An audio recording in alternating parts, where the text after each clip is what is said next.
नमस्कार दोस्तों, स्वागत है आप सभी का आपके अपने चैनल द रिटेल इन्वेस्टर में। गाइस, यहाँ पे मैं बात करने वाला हूँ एक ऐसे स्टॉक की जिसके ऊपर मैंने बात तो की है और ये स्टॉक आप कह सकते हैं निचले स्तरों से काफी ज्यादा तेजी दिखा चुका है। ये स्टॉक आप कह सकते हैं कि एक समय में इतनी ज्यादा स्ट्रगल कर रहा था और सिर्फ गिरावट ही गिरावट दिखा रहा था। और मैंने जब लास्ट टाइम वीडियो बनाया था, मैंने जिस लेवल में खरीदारी की थी, मैंने या मेरी फ्रेंड मैंने किसी खरीदारी की थी, वहां से लगभग 100-150 रुपए और नीचे गया था दोस्तों। वहां से जो तेजी देखने को मिली दोस्तों, वो अभी तक रुकी नहीं है बल्कि लगातार जारी है और स्टॉक सिर्फ एक अपवर्ड ट्रैजेक्टरी की ओर आगे बढ़ रहा है दोस्तों। ठीक है, ये एफएमसीजी का आप कह सकते हैं लीडर स्टॉक है और एफएमसीजी में आप कह सकते हैं अब आने वाले समय में हर तरफ से केवल पॉजिटिविटी की बातें चल रही है, हर जगह से सिर्फ और सिर्फ तेजी की बातें की जा रही है। ऐसे में ये स्टॉक अब कहां तक और जा सकता है, इसके इतनी तेजी में होने के क्या कारण है और ये स्टॉक आखिरकार कहां ऐसा रेजिस्टेंस है जहां तक ये जा सकता है और एनालिस्ट स्टॉक के बारे में क्या कह रहे हैं, इन तमाम चीजों में चर्चा होगी दोस्तों। वीडियो को प्लीज अंत तक देखिएगा, बहुत इंफॉर्मेटिव, बहुत एजुकेटिव भी होगा। लेकिन आगे बढ़ने से पहले प्लीज चैनल को सब्सक्राइब कर लें ताकि ऐसे ही स्टॉक स्पेसिफिक न्यूज आपको मिलती रहे और वीडियो को लाइक कर दें और औरों के साथ शेयर कर दें। तो अब विदाउट वेस्ट टाइम सीधा लेके चलता हूं शेयर प्राइस की तरफ। देखिए, हिंदुस्तान यूनिलीवर दोस्तों एफएमसीजी बिजनेस का आप कह सकते हैं, एफएमसीजी सेक्टर का लीडर, मार्केट लीडर है दोस्तों। ठीक है, उसमें देखिए आज भी लगभग आधे % की तेजी हुई है। और दोस्तों तेजी सिर्फ इतनी ही नहीं है, मैं अगर आपको दिखाऊं पिछले 6 महीने में देखें स्टॉक निचले स्तरों पे ये स्टॉक लगभग 35%, जी हाँ दोस्तों, मोर देन 35% की ये स्टॉक तेजी दिखा चुका है। और 35% की तेजी के साथ साथ इसने दोस्तों एक अच्छा खासा डिविडेंड भी दिया था। ठीक है, तो ये स्टॉक अचानक से ऐसा क्या हुआ, क्योंकि अगर आप पिछले देखेंगे ना, ये देखिए, ये आप ये रेंज देखें, ये जो रेंज दिख रही है आपको, ये पूरी रेंज, ये रेंज के बाद से जो ये रैली शुरू हुई, ये थमने का नाम नहीं ली। और ये कब का टाइम से दोस्तों देखिए, ये है मार्च, ये मार्च के बाद ये आखिरी डेट थी, ये जून। ठीक है, मार्च अप्रैल जून, वहां से जो ये 17 तारीख शुरू हुई तेजी, ये अभी तक जारी है। रीजन क्या है? देखिए, रीजन बहुत सारे हैं दोस्तों।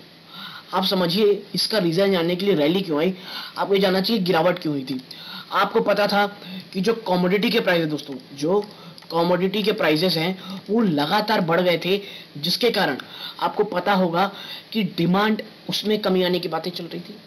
ठीक है, और आप कह सकते हैं कि जो इनपुट कॉस्ट है, आप कह सकते हैं जो कमोडिटी के प्राइस बढ़ने के कारण जो इनपुट कॉस्ट था दोस्तों, वो बहुत तेजी से बढ़ चुका था, जिसके कारण मार्जिन्स को कह लीजिए पिछले कई समय से जितनी है उसको बरकरार रखना बहुत बहुत मुश्किल होता चला जा रहा था।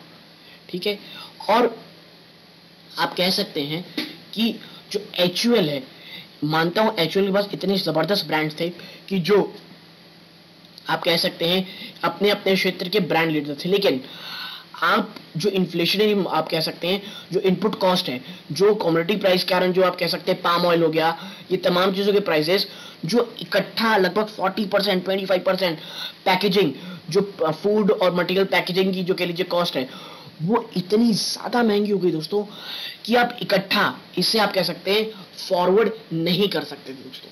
ठीक है, आप उसे इकट्ठा फॉरवर्ड नहीं कर सकते थे।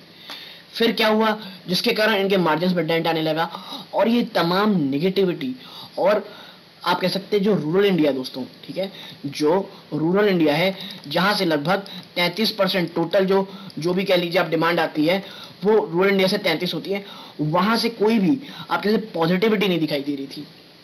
तो ऐसे में ये तमाम नेगेटिविटी, तमाम चीजें आप कह सकते हैं इसके स्टॉक प्राइस में कह लीजिए डिस्काउंट होती चली गई और वो स्टॉक जो एक समय में 2800 के आसपास था वो 1900 तक के लेवल में आ गया। और दोस्तों ये कोई छोटा मोटा स्मॉल कैप स्टॉक नहीं था, ये एफएमसीजी का जाइंट लीडर था। ठीक है, और ये स्टॉक 1900 से आया और वहां से एक रैली दिखाने लगा। क्योंकि देखिए, इन्फ्लेशनरी माहौल का प्रॉब्लम ये होता है ना कि आप कस्टमर को कैसे सारे कह लीजिए प्रोडक्ट पास ऑन कर लेंगे, क्योंकि अगर आप ऐसा करेंगे तो आपके डिमांड में गिरावट दिखेगी, आपके वॉल्यूम्स में गिरावट दिखेगी।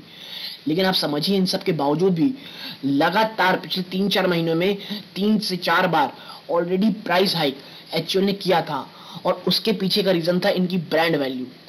और मैंने तब लगातार वीडियो बना के बोला था, मैं बोला देखिए ये बढ़ा तो दे रहे हैं, लेकिन आने वाले समय में जब स्थिति थोड़ी ठीक होती रहेगी, इनसे प्राइस नीचे नहीं आने वाला।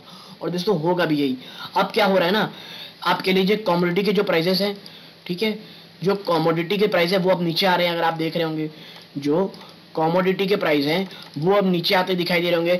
चाहे पाम ऑयल हो गया, आज ही जो आरबीआई की पॉलिसी आई है उसमें शक्तिकांत दास जी ने कहा है कि भैया जो खाने पीने की सामग्री है उसके प्राइस अब नीचे आ सकते हैं, ठीक है। और ये एफएमसीजी के लिए काफी पॉजिटिव है। आप देख रहे होंगे क्रूड ऑयल पिछले कई क्वार्टर्स में क्या था, क्रूड ऑयल के दाम इतने ज्यादा बढ़ गए थे कि इन कंपनीज के जो ट्रांसपोर्टेशन कॉस्ट है दोस्तों वो सस्टेनेबल नहीं थे, वो लगातार एक कह लीजिए अपवर्ड ट्रेजेक्टरी की ओर दिखाई दे रहे थे, ठीक। बट अब देखिए तो $100 प्रति बैरल के नीचे आ गया है वो, और इसका असर तमाम चीजों में होगा दोस्तों। चाहे वो आप कह सकते हैं इनके आप कह लीजिए ट्रांसपोर्टेशन कॉस्ट में हो, पाम ऑयल, इन तमाम चीजों की जो एक्सपोर्ट है, जो इंपोर्ट होती है, उसके प्राइसेस में कमी आएगी।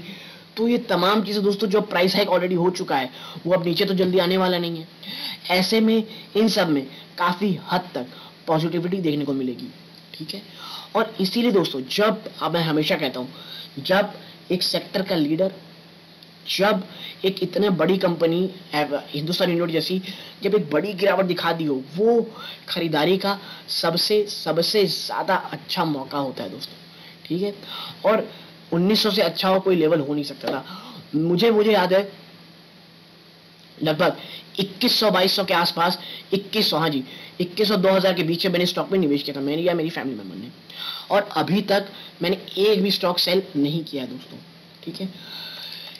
एक्चुअल की पॉजिटिव चीज ये है कि लगभग 2600 जो रुपए ना दोस्तों, उसको ये बड़ी ज्यादा मजबूती, बड़ी ज्यादा पॉजिटिव से सस्टेन करके रखा है। और अब 2600 एक बहुत ही स्ट्रॉन्ग इसका के लिए सपोर्ट है, और ऊपरी स्तरों में जो 2650 है वो एक स्ट्रॉन्ग के लिए रेजिस्टेंस है।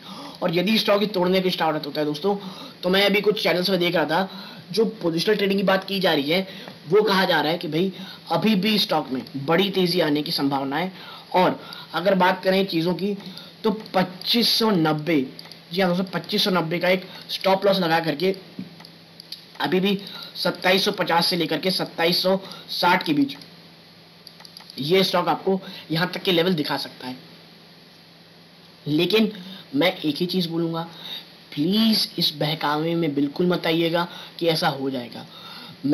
जो मैं पढ़ा हूं, एक्सपीरियंस किया हूं, आपके साथ शेयर कर रहा हूं। और डिस्क्लोजर के रूप में बता दूं, मैं एक भी स्टॉक इसकी बेचने वाला नहीं हूं दोस्तों। मैं इसमें काफी लंबे समय के लिए इसमें इन्वेस्टेड हूं, इसमें काफी लंबे समय के लिए मैं आया हुआ हूं, ठीक है। हाँ 1900 के आसपास गया था मैंने, लेकिन 1900 में ही बाइंग नहीं की। मेरी जो बाइंग आई थी वो 2100 के आसपास कुछ थी दोस्तों। क्यों? क्योंकि हर एक लेवल की गिरावट मैंने एक्यूमुलेट किया, तो अब जो एवरेज प्राइस बनती है वो 2100 के आसपास बन रही है। और मेरा जो ये पर्सनल व्यू है, ये लॉन्ग टर्म के लिए है, कोई भी शॉर्ट टर्म की व्यू, कोई भी आप कह सकते हैं पोजिशनल ट्रेडिंग इसमें भी नहीं है मेरा। तो यदि आप निवेश करें या पोजिशनल ट्रेड लें, तो 2590 का प्लीज एक स्टॉप लॉस जरूर लगाएं। तो ये छोटा सा एनालिसिस एचयूएल के ऊपर था। अगर आपको अच्छी लगी हो प्लीज वीडियो को लाइक कीजिए, चैनल पहली बार आए सब्सक्राइब जरूर कीजिएगा। यहाँ तक जुड़े रहे इस बात का बहुत बहुत धन्यवाद। ये इस वीडियो का अंत है। जय हिंद दोस्तों।